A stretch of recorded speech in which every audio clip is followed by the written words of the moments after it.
Hello friends, आज के इस वीडियो लेक्चर में हम बात करेंगे electric field due to a point charge. Previous lecture में हमने देखा था इलेक्ट्रिक फील्ड और इलेक्ट्रिक फील्ड इंटेंसिटी क्या होती है। अगर हमने electric field due to point charge पता करना है, सपोज करो कि आपके पास एक चार्ज है, ठीक है, क्यू। ये हमारे पास क्या होता है, सोर्स चार्ज होता है, सोर्स चार्ज है, ठीक है। एट डिस्टेंस आर पर हमने एक पॉइंट माना है पी। अब हमने इस चार्ज क्यू का इफेक्ट देखना है कि कितनी इलेक्ट्रिक फील्ड यहां पर पी पॉइंट पर लग रही है, ठीक है। आप सपोज करो कि यहां पर एक चार्ज हमने माना है टेस्ट चार्ज क्यू नोट, ठीक है।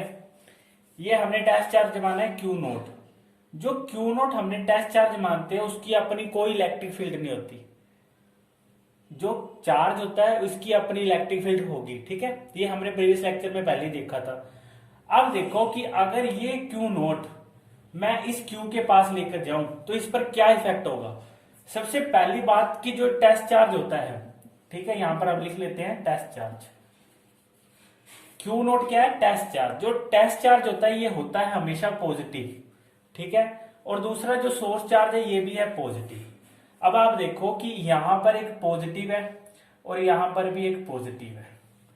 ये तो है हैवी मास, ठीक है, ये है कम मास। अब ये वाला जो हैवी मास है ये क्या करेगा, इस पॉजिटिव को क्या करेगा, रिपेल करेगा। जब रिपेल करेगा तो इसकी फोर्स लगेगी इस डायरेक्शन में, यानी कि पीछे की तरफ जाएगा। अगर ये पॉजिटिव इस तरह से होता तो इसकी फोर्स लगती यहां, अगर नीचे होता तो इधर, नहीं तो ऐसे, ठीक है। ये होती है पॉजिटिव चार्ज की फोर्स, किस तरह से टेस्ट चार्ज पर हम लगाते हैं। अब हमने क्या किया, ये सोर्स चार्ज को यहां पर क्यू नोट पर फोर्स लगाई, ठीक है। जब क्यू नोट पर फोर्स लगी तो फोर्स लगेगी इस डायरेक्शन में। अब हमने क्या चेक करना है कि जो ये क्यू नोट पॉइंट है इस पर जो इलेक्ट्रिक फील्ड है वो कितनी है। वो कैसे चेक करेंगे हम क्या करेंगे, कूलम लॉ का यूज करेंगे, अकॉर्डिंग टू कूलम लॉ, ठीक है। F is equal to 1/4 epsilon naught, ठीक है। अब हमने कौन सा चार्ज लेना है, सबसे पहली बात क्यू और क्यू नोट दोनों लेंगे, ठीक है। क्यू और Q naught at distance R पर आर स्क्वायर, ये है हमारी इक्वेशन 1। अब हमने प्रीवियस लेक्चर में देखी थी इलेक्ट्रिक फील्ड इंटेंसिटी, वो क्या निकाली थी, E is equal to F upon Q naught, ठीक है। ये इक्वेशन 2 है। अब इक्वेशन 1 को इक्वेशन 2 में हम पुट करेंगे तो क्या आएगा, देखो 1/4 epsilon naught Q naught upon R square upon Q naught नीचे है। इस क्यू नोट से ये वाला क्यू नोट कट हो जाएगा। अब क्या बचा हमारे पास, 1/4 epsilon naught Q upon R square. ये है इलेक्ट्रिक फील्ड एट 1 पॉइंट पर, ठीक है। ये हमने इलेक्ट्रिक फील्ड निकाली है ई पॉइंट पर। अब सबसे पहले आप देखो कि जो इलेक्ट्रिक फील्ड इंटेंसिटी है वो किस पॉइंट पर ज्यादा होगी।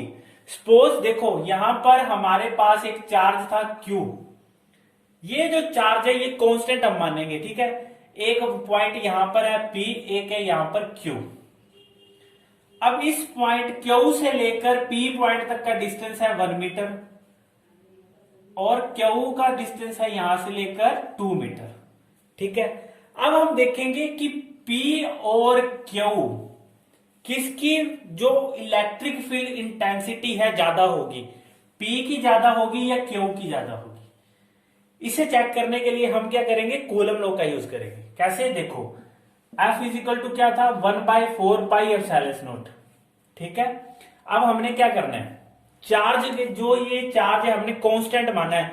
आप सपोज करो कि ये 1 कूलम है, 1/1 स्क्वायर, यहां आर स्क्वायर आएगा तो आर की वैल्यू है 1, इसकी वैल्यू आ गई 9 इंटू 10⁹ न्यूटन पर कूलम। ये हमने निकाली एट पॉइंट पी पर, ठीक है। यहां पर लिख देते हैं एट पॉइंट पी की। सेकंड देखते हैं हम, F is equal to 1/4 epsilon naught. Q तो है हमारा 1 और आर स्क्वायर कितना है 2। क्यू से ये जो चार्ज है सोर्स क्यू से लेकर कैपिटल क्यू तक जो डिस्टेंस है क्यू का वो है 2, तो इसे क्या करेंगे 2 स्क्वायर। अब क्या आएगा देखो 1/4 पाई एप्सिलॉन नॉट अपॉन 4, ठीक है।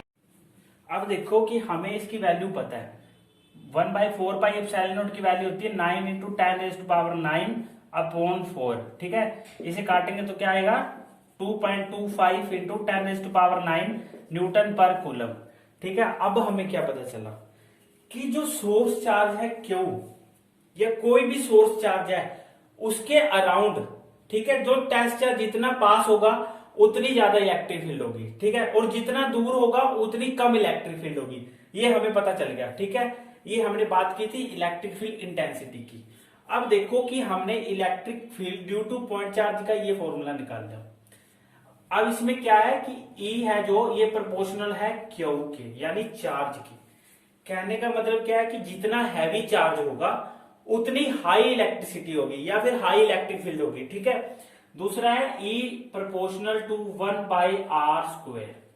इसका क्या मतलब है, जितना ज्यादा डिस्टेंस उतनी कम इलेक्ट्रिक फील्ड। कैसे, जैसे ये चार्ज Q है, ये P, ये Q, ठीक है, ये हमने दो टेस्ट चार्ज ले लिए। अब क्या है, इलेक्ट्रिक फील्ड किसके पास ज्यादा होगी, P के पास, ठीक है, Q के पास कम होगी क्योंकि इसका डिस्टेंस ज्यादा है सोर्स चार्ज की, ठीक है। और थर्ड है E प्रोपोर्शनल टू 1/परमिटिविटी। जितना हैवी मीडियम लेंगे उतनी कम इलेक्ट्रिक फील्ड होगी। ये है electric field due to point charge. अब हम बात करेंगे electric field due to system of charges, यानी मल्टीपल ऑफ चार्जेस की बात करेंगे।